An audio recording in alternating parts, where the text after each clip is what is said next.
Did it easy. हाँ बच्चों, आज मैं आप सबके लिए लेकर आई हूँ सॉल्यूशंस ऑफ फैक्टर थ्योरम। इस वीडियो को देखने के बाद आप किसको कोई भी प्रॉब्लम नहीं आएगी in solving the polynomials using factor theorem. As we all know, ये क्लास 9th मैथमेटिक्स का टॉपिक है। चैप्टर 2 पॉलिनोमियल्स में हमारे पास दो मेन थ्योरम्स हैं, रिमाइंडर थ्योरम और factor theorem. In this year 2020-21 के सिलेबस में रिमाइंडर थ्योरम को सीबीएसई ने डिलीट कर दिया। तो अब हम डिवीजन मेथड से पॉलिनोमियल्स ऑफ डिग्री 3 के फैक्टर्स नहीं निकाल सकते। Okay, so now we have to use factor theorem to solve, और वही मैं आज आपको इस वीडियो में समझाने वाली हूँ। तो इस वीडियो को लास्ट तक जरूर देखना। हम न्यूमेरिकल सॉल्व करेंगे, कॉन्सेप्ट्स को स्टेप बाय स्टेप समझेंगे और इस पर बहुत अच्छे से ग्रिप बनाने की कोशिश करेंगे। तो let us read the factor theorem. Factor theorem says if px is a polynomial of degree n greater than equal to 1 and a is any real number जो आपने चूज किया है, then x minus a is a factor of px if pa is equal to 0। जिस तरह से हम remainder theorem में करते थे कि 0 निकल कर आ जाएगा तो वो फैक्टर हो जाएगा। एंड और अगर रिमाइंडर 0 आता है तो x माइनस a फैक्टर है उस px का। तो ये हमारा फैक्टर थ्योरम है। अब इस फैक्टर थ्योरम को यूज करके हम किस तरह से पॉलिनोमियल्स के फैक्टर्स निकालेंगे ऑफ डिग्री 3, जो हम डिवीजन मेथड से करते थे, हम अब उसको स्टडी करेंगे।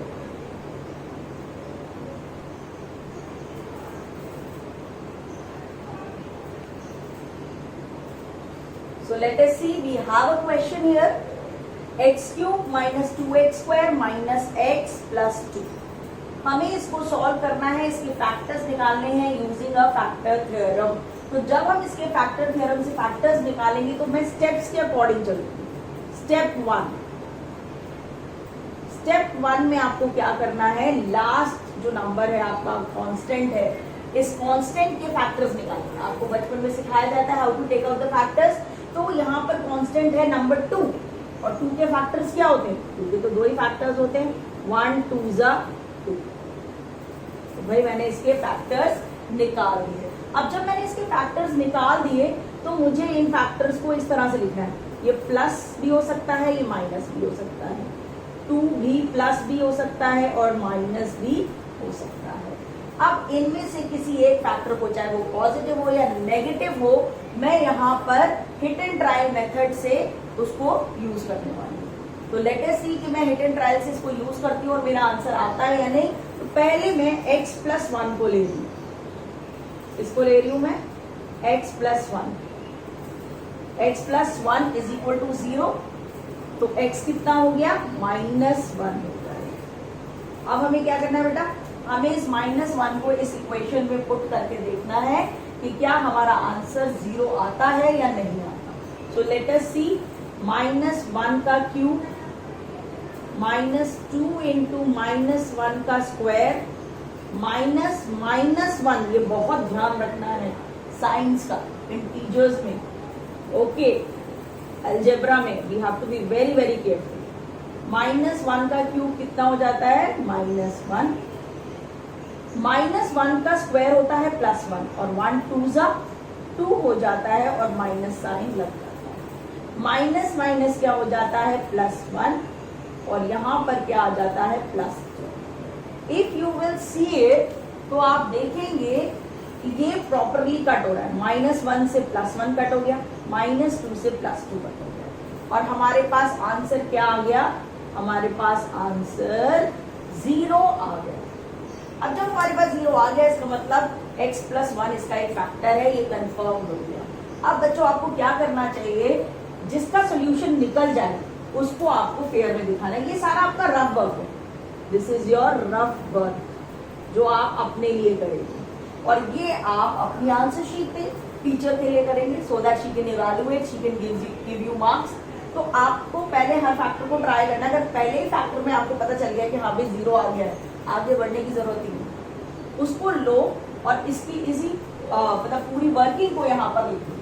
इस पूरी वर्किंग को यहाँ पर लिख दो। मैं दोबारा लिख लूँगा इस वर्किंग को, क्योंकि मुझे टीचर को बताना है कि भाई ये मेरा फैक्टर निकल कर आया है।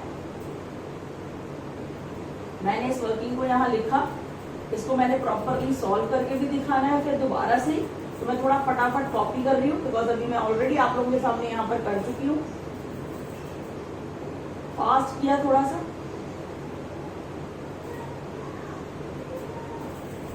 मैंने देखा ये कट रहे हैं, all gone, 0 is the answer. ये मैंने यहाँ पर अपने फेयर वर्क में शो कर दिया, फेयर वर्क में मैंने इसको शो कर दिया। अब मैम आगे क्या करना है, अब आगे क्या करना है उसको देखते हैं। अब देखिए हमारा जो पॉलिनोमियल है वो थोड़ा ऊपर होता है, तो मैं तो ये करती हूँ कि मैं ये पॉलिनोमियल को दोबारा लिख लूँ। बाकी आपकी चॉइस, आप चाहें लिखना तो लिखिए, नहीं चाहते तो मत लिखिए। मैंने इस पॉलिनोमियल को दोबारा लिख लिया। अब मेरा आता है स्टेप 2। स्टेप 1 में फैक्टर निकालिए और कौन सा फैक्टर 0 दे रहा है वो हिट एंड ट्रायल से ट्राई कीजिए। स्टेप 2 में आपको पता है x+1 फैक्टर है, आपने यहां पर लिखा, इसके पार्ट्स चलेंगे। Part A x+1।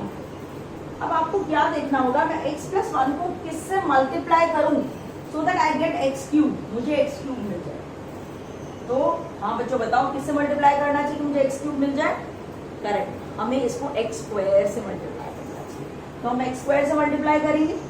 जब मैं इसको x² से मल्टीप्लाई करूंगी मुझे क्या मिलेगा, x³ + x²। ये दो फैक्टर्स मिलेंगे और इन दोनों ही फैक्टर्स को मैं इसके नीचे पॉलिनोमियल के नीचे लिख दूंगी, पॉलिनोमियल्स के नीचे लिख दूंगी। अब नेक्स्ट स्टेप, सेम स्टेप, लेकिन ये x² किसके साथ पेयर कर रहा है ऊपर, यानी इसकी पावर किसके साथ मैच कर रही है सब, ठीक है, डिग्री, तो इसके साथ मैच कर रही है। तो हमें फर्स्ट वाले में से सेकंड वाले को हमेशा माइनस करना है। ऑलवेज रिमेंबर, चाहे ऊपर वाली वैल्यू छोटी क्यों ना हो और नीचे वाली वैल्यू बड़ी क्यों ना हो, आपको ऊपर वाली वैल्यू से नीचे वाली वैल्यू को सबट्रैक्ट करना होगा। तो आपको सेकंड स्टेप में बी पार्ट इसके क्या करना है, -2x² में से, ध्यान से देखना, इसका साइन भी लगाना पड़ेगा, माइनस करना है x², ठीक है, -2x² में से माइनस करना है। इसके आगे तो प्लस का साइन है तो आप उसको इग्नोर कर सकते हैं, लेकिन माइनस के साइन को इग्नोर नहीं कर सकते। तो ये क्या हो गया, what is the answer you are getting, -3x²। क्या मिला आपको, -3x²। अब क्या करना है मैम, अब ये करना है कि आपको x+1 दोबारा लिखना है और आपको ये पूछना है अपने आप से कि मैं क्या मल्टीप्लाई करूं कि मुझे -3x² मिल जाए, क्या मल्टीप्लाई करूं। तो मुझे पता है कि अगर मुझे -3x² चाहिए तो मैं -3x से मल्टीप्लाई करूंगी, और जब मैं -3x से मल्टीप्लाई करूंगी तो फिर दो फैक्टर मिल जाएंगे, -3x² एंड देन -3x। और अब इन दोनों ही फैक्टर को मैं यहां पर इसको हटा देती हूँ, लिख दूंगी -3x² -3x, दोनों लिख दिए। अब फिर से वही चेक करना है, ये जो लास्ट डिजिट आ रहा है ये किसका पेयर है ऊपर, ये इसका पेयर है, x है ना दोनों। अब मुझे x में से 3x को माइनस करना है, ठीक है, तो मैं ऊपर वाला थोड़ा स्टेप रफ कर देती हूँ सो दैट यहाँ पर मुझे जगह मिल जाए। ओके, ये स्टेप आपको समझ आ ही चुका है, तो मैं इसको यहाँ रफ करती हूँ, तो ये सारा रफ वर्क में चलेगा। अब सी पार्ट, ठीक है, सी पार्ट करते हैं। तो सी पार्ट में हमको क्या करना है बेटा, हमको वही करना है कि x में से, और फिर से ध्यान रखिए, ऑलवेज रिमेंबर, ऊपर वाली वैल्यू छोटी सही, लेकिन आपको ऊपर वाली वैल्यू से नीचे वाली वैल्यू को माइनस करना है, ठीक है। तो अब हमें क्या करना है, -x में से -3x को माइनस करना है, ठीक है। तो हमारा स्टेप हो गया, -x में से -3x को माइनस करना। बहुत ध्यान रखना है साइंस का, वेरी वेरी इंपॉर्टेंट, कोई भी साइन मिस नहीं होना चाहिए। तो -x + 3x हमें क्या मिलता है, 2x मिलता है, हमें क्या मिलता है, 2x मिलता है। अब मेरे को ये सोचना है x+1 में मैं क्या मल्टीप्लाई करूं कि 2x बन जाए, ऑब्वियसली 2। जैसे ही मैं 2 मल्टीप्लाई करूंगी मुझे 2x + 1 + 2 मिल जाएगा, और मुझे यहाँ पर 2x + 2 लिखना है। साइन तो है ही नहीं क्योंकि अब ये 2x आ गया था, 2x + 2। अब आगे नहीं बढ़ना, क्यों नहीं बढ़ना, आपको ये देखना है इसका लास्ट और इसका लास्ट सेम आ गया। जब ऐसा हो जाए बेटा आगे स्टेप नहीं फॉरवर्ड करना, वहीं पर रुक जाना है। ठीक है बच्चों, इस बात का बहुत ध्यान रखना है।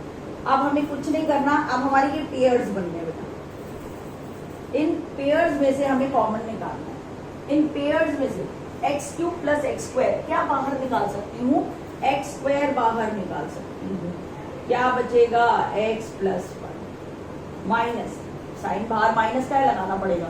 क्या बाहर निकाल सकती हूँ? 3x। फिर अंदर क्या बचेगा? x plus 1। क्यों?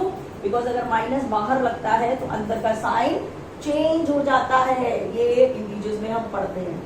फिर इन दोनों में से क्या बाहर निकाल सकते हैं? 2। प्लस का साइन है बाहर तो प्लस x प्लस 1 बच गया। तो आपने देखा जिस फैक्टर को आपने शुरू में लिया था, जिस फैक्टर को, वही फैक्टर आपका यहाँ पर आ गया। यानी आप करेक्ट चल रहे हैं, आपके स्टेप्स बिल्कुल राइट है। आपका एक फैक्टर बन गया x प्लस 1 और आपका दूसरा आया है x² माइनस 3x प्लस 2। पर अभी तो आप इसको भी फैक्टराइज कर सकते हैं, क्योंकि आप यहाँ नहीं छोड़ सकते, आपको इसको फर्दर फैक्टराइज करना पड़ेगा। और इसको आप कैसे करेंगे? स्प्लिटिंग मिडिल टर्म से। आप किसी भी मेथड से कर सकते हैं। मैं यहाँ पर स्प्लिटिंग मिडिल टर्म से इसको करने वाली हूँ। ठीक है, तो अब मेरा टारगेट क्या होगा कि मैं इसको भी फैक्टराइज करूँ। ठीक है, मैं ऊपर का पोर्शन रख कर देती हूँ, फिर मुझे स्पेस चाहिए। अब मैं स्प्लिटिंग मिडिल टर्म से इसको फैक्टराइज करने वाली हूँ। तो देखिए मैं क्या करूंगी, x प्लस 1 ऐसे ही रहने देंगे हम। अब स्प्लिटिंग मिडिल टर्म का रूल याद है, इधर अगर कोई नंबर है और इधर ये नंबर है, इन दोनों को मल्टीप्लाई कर दीजिए। तो यहाँ पर तो कोई नंबर नहीं है, यानी वी अज्यूम इट इज 1 और यहाँ पर क्या है? 2। तो 1 2 ज़ा क्या हो गया? 1 2 ज़ा 2। यानी मुझे ऐसे फैक्टर्स ढूंढने हैं दो जिनको मैं मल्टीप्लाई करूं तो 2 आए, लेकिन उसको प्लस या माइनस करूं तो 3 है। बिकॉज बीच में क्या नंबर है? बीच में 3 है। बीच में कौन सा नंबर है? बीच में 3x है। अब साइन का ध्यान रखना पड़ेगा बहुत। तो मेरे को पता चल गया कि भाई फैक्टर तो 2 1 2 ही हो सकता है, क्योंकि 2 प्लस 1 3 हो जाता है। ये तो मेरी समझ में आ गया। लेकिन यहाँ 3 से पहले माइनस का साइन है, लेकिन 2 से पहले प्लस का साइन है। अगर मिडिल टर्म में माइनस का साइन हो और लास्ट वाले टर्म में पॉजिटिव साइन हो, तो आप समझ लीजिए कि दोनों फैक्टर्स नेगेटिव होंगे। दोनों फैक्टर्स क्या होंगे? नेगेटिव होंगे। ठीक है, तो हमें क्या लेना होगा? हमें लेना होगा x² minus 1x minus 2x, ठीक है, प्लस 2। दोनों नेगेटिव लेने हैं। अगर मिडिल टर्म नेगेटिव है और लास्ट वाला टर्म पॉजिटिव है तो। एंड क्यों? क्योंकि -1 इंटू -2 करोगे तो क्या आएगा? 2 पॉजिटिव में, और -1 -2 अगर आप करते हो तो -3x आ जाएगा, इसीलिए। ठीक है, अब क्या करना है? इनकी भी पेयरिंग करनी है। लेट अस सी, x प्लस 1 और यहाँ पर इन दोनों में क्या कॉमन है? x कॉमन है। अंदर क्या रह गया? x minus 1। ठीक है, बाहर निकल गया। इन दोनों में क्या कॉमन है? -2। अंदर क्या रह गया? अब बाहर माइनस आ रहा है, अंदर साइन चेंज हो जाएगा, x माइनस 1। तो मेरे पास फिर से एक फैक्टर आ गया, x प्लस 1, दूसरा आया x माइनस 1 और थर्ड ये बचा हुआ x minus. And this is how you will solve your polynomial using factor theorem instead of division method. ठीक है बच्चों, ये बहुत इंपॉर्टेंट है इस वक्त आपके सिलेबस के लिए। इसके हर क्वेश्चन को हमें करना होगा, क्योंकि ये क्वेश्चन आ सकता है, बल्कि 3 या 4 मार्क्स में आ सकता है। ठीक है, एक और क्वेश्चन इसका हम ले लेते हैं। Let us take one more question और आगे बढ़ते हैं। So let us take another example now. ठीक है, एक और एग्जाम्पल लेते हैं। x³ plus 13x² plus 32x plus 20। अब इस एग्जाम्पल को भी सेम मेथड यानी स्टेप 1 क्या है? फैक्टर्स निकालने हैं। किसके? लास्ट नंबर जो एक कांस्टेंट वैल्यू है 20। अगर मैं 20 के फैक्टर्स निकालती हूँ तो मुझे क्या मिलता है? 1 20 ज़ा, 2 10 ज़ा, देन 3 में नहीं आता है 4 5 ज़ा, आगे बढ़ूंगी तो 5 4 ज़ा आ जाएगा। आपको पता है ये मेथड होता है यू मेथड, और जैसे ही रिपीट होने लगता है हम वहीं रोक देते हैं। तो सपोज मेरे ये फैक्टर्स निकल कर आ गए, ये यू मेथड है, निकल कर आ गए, क्योंकि अब नेक्स्ट फैक्टर होता है 5 4 ज़ा। तो रिपीट हो रहा था, तो रुक जाइए। लेकिन मुझे इतने सारे फैक्टर्स की जरूरत ही नहीं है, मैं स्टार्टिंग के 3 फैक्टर्स लूंगी और मेरा काम हो जाएगा उसमें। Plus minus 1, plus minus 2 and plus minus 4। इन्हीं को ट्राई कर लोगे, इन्हीं से आपको एक ना एक फैक्टर मिल जाएगा इस इक्वेशन को सॉल्व करने के लिए। तो ट्राई करते हैं, पहले 1 से ही ट्राई करते हैं हमेशा। मैंने फिर से इस बार x प्लस 1 लिया है इज इक्वल टू 0, तो x हो गया -1, मैं -1 पुट करने वाली हूँ। -1 का क्यूब प्लस 13 -1 का स्क्वायर प्लस 32 इंटू -1 प्लस 20। ठीक है बच्चों, अब देखते हैं -1 का क्यूब -1 आएगा, -1 का स्क्वायर -1 नहीं रहेगा, 1 हो जाएगा, +1 एंड 1 इंटू 13 हो जाएगा। ये -1 है, 32 से मल्टीप्लाई होगा तो -32 हो जाएगा, प्लस 20। अब हमें क्या करना है, नेगेटिव वैल्यूज को एक साथ कर दीजिएगा सॉल्व और पॉजिटिव वैल्यूज को एक साथ कर दीजिए। ठीक है, तो 32 माइनस में है और 1 भी माइनस में है, तो ये आ गया -33, और 13 प्लस में और 20 प्लस में है, तो ये आ गया +30। क्या करना है बेटा, वही सेम, कट गए दोनों, क्या आंसर आया 0। दैट मीन्स पहला ही फैक्टर अभी भी हिट एंड ट्रायल से आ गया x प्लस 1। अब जब ये फैक्टर आ गया है तो फिर से मैंने आपको बताया ये पूरा सोल्यूशन आपको यहाँ पर दिखाना पड़ेगा अपने टीचर को। फटाफट कर लेते हैं, ये मैंने दिखाया है यहाँ पर।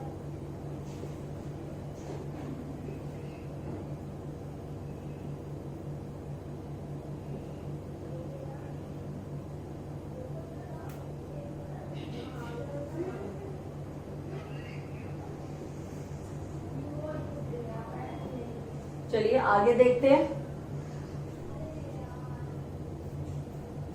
ओके, लेट्स सी आगे क्या होगा। -33 प्लस 33 कट गया, 0 आ गया। ये आपको शो करना है। अब आपने शो कर दिया, आपका स्टेप 1 पूरा कंप्लीट हो गया। स्टेप 2 के लिए मैं फिर से एडवाइस करूंगी, इसको पॉलिनोमियल को दोबारा नीचे लिख लीजिए। ठीक है, और नहीं लिखना है तो मैं अभी क्या कर रही हूँ, मैं तो अभी इसको रबी कर रही हूँ क्योंकि मैंने ये बता दिया आपको। अब स्टेप 2 में यहां से स्टार्ट कर रही हूँ। ठीक है, और उसके लिए मैं यहाँ पर इसको भी इरेज कर रही हूँ बिकॉज मुझे अब स्टेप 2 के लिए जगह चाहिए। स्टेप 2 पे आगे बढ़ते हैं।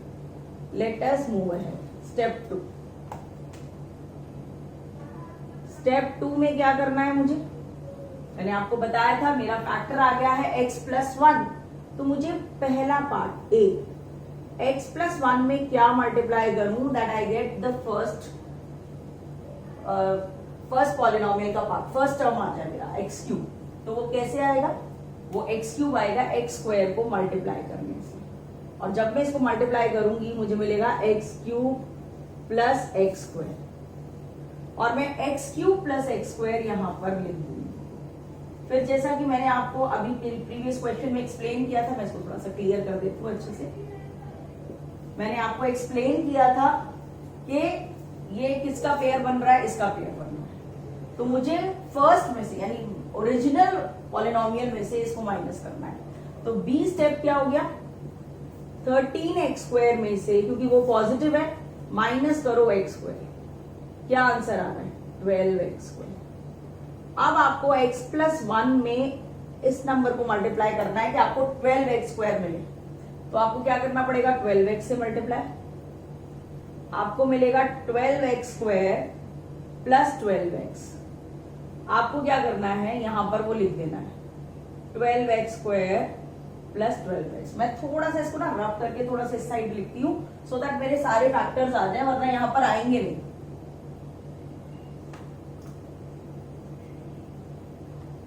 x cube plus x square plus 12x square plus 12x आ गया। अब फिर से वही 12x किसके साथ मैच कर रहा है, ऊपर रियल पॉलिनोमियल से 32x के साथ। तो 32 में से 12 को माइनस करना है, ये मेरा नेक्स्ट पार्ट होगा, सी पार्ट होगा। यानी मुझे 32x में से 12x को माइनस करना है, मुझे मिल गया 20x। तो अब मैं x प्लस 1 में क्या मल्टीप्लाई करूं बच्चों कि मुझे 20x मिल जाए, यानी 20। फर्स्ट को ही देखते हैं हम, फर्स्ट से सेकेंड अपने आप आता है। तो 20 इंटू एक्स हो गया 20x और 20 इंटू 1 हो गया 20। ये दो फैक्टर मिल गए, मैंने यहां लिख दिए, इसको मैं रेड लाइन अभी हटा रही हूं फिर हर बार। Plus 20x plus 20। अब मैंने क्या ऑब्जर्व किया, दोनों के कांस्टेंट सेम आ गए, सेम आ गए यानी रुक जाएंगे, तो आप यहां पर रुक गए। अब आपको नेक्स्ट स्टेप क्या करना है, इनकी पेयरिंग करनी है। ऐसा मैं आपको पहले भी बता चुकी हूं, अब इनकी पेयरिंग करेंगे, फटाफट पेयर करके कॉमन निकाल। तो लेट अस सी, इन दोनों में क्या कॉमन निकलेगा, एक्स स्क्वायर, एक्स प्लस 1 आ गया। इधर क्या कॉमन निकलेगा, 12x, एक्स प्लस 1 आ गया। इधर क्या कॉमन निकलेगा, 20, एक्स प्लस 1 आ गया। फटाफट लिखते हैं, एक फैक्टर तो वही आ गया x प्लस 1 जो आपने ढूंढा था, जो आपने फाइंड आउट किया था स्टेप 1 में, और बाकी क्या बन गया, x square plus 12x plus 20 बन गया बेटा। अब इसको स्प्लिटिंग मिडिल टर्म से करना है, फिर वही 20। ऐसा नंबर, ऐसे फैक्टर ढूंढिए जिनको मल्टीप्लाई करें तो 20 आए और जिनको प्लस करें तो आपका क्या आ जाए, 12x, क्योंकि सारा पॉजिटिव है तो प्लस ही करना होगा। तो आप ले लीजिए 2 टेंजा, फैक्टर यहां से मैं हटा चुकी हूँ, वरना 2 टेंजा 20 होता है, 2 टेंजा 20 होता है, एंड 2 प्लस 10 कितना हो जाता है, 2 प्लस 10 12 हो जाता है। तो मेरे को फैक्टर्स मिल गए, मैंने यहाँ लिखने हैं एक्स को। अब ये देखिए सारा प्लस है तो मुझे साइन की टेंशन ही नहीं करनी। Plus 10x plus 2x plus 20। चलिए कॉमन फिर से निकालते हैं हम इनमें, इन दोनों में और इन दोनों में। लेट अस सी क्या कॉमन निकलता है। इसमें आता है x प्लस 10 रह गया, इधर आता है 2x प्लस 10 रह गया। तो मेरे फैक्टर्स निकल कर आ गए हैं। मेरे फैक्टर्स हैं x प्लस 1, x प्लस 10 और x plus 2, and this is called factor theorem. ठीक है बच्चों, ये डेफिनेटली आपको हेल्प करने वाला है वीडियो, और अगर ये वीडियो आपको हेल्प कर रहा है, आपको इससे समझ आ गया है कि मुझे किस तरह से अपने क्वेश्चंस को, अपने पॉलिनोमियल्स ऑफ डिग्री 3 को फैक्टर थ्योरम से सॉल्व करना है, तो मेरे वीडियो को लाइक करिए, चैनल को सब्सक्राइब करिए, it is called isn't it easy, और इसको शेयर कीजिए सो दैट आपने तो बेनिफिट लिया ही है, अब और भी स्टूडेंट्स इसका बेनिफिट ले सकें।